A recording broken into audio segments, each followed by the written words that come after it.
i një sheri vulgar mes rojeve të sigurisë private dhe i protestuesit marë zvarë në një lokalitet Shqipërisë, u bë zanafilla i një lufte globale online, ku nuk mbeti llogore mediatike e planetit, pa shkrehur municionet për kacë.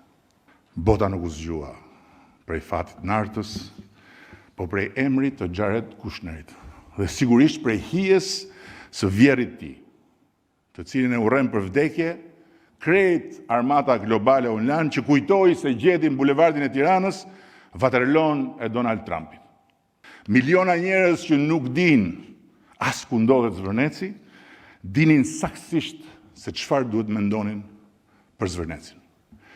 Jo sepse studiuan Shqipërinë, jo sepse lexuan dokumentacionin, jo sepse analizuan projektin, por sepse tek brishësia e bukur e një zogu identifikuan simbolin e një rezistence antikapitaliste, antitrampiste, duke gjetur tek ai zog valvulën e shfryrjes së një mlefi total.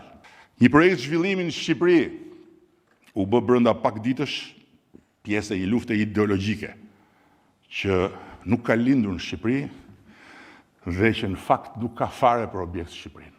Sot është një projekt, nesër është një ligj, pas nesër është një ministër, më pas është një kryetar bashkie, pastaj vjen një ambasador, pastaj një kompani, pastaj një aleancë, pastaj një roje apo një polic i dehur, pastaj një zonë mbrojtur, pastaj del dhe një zog.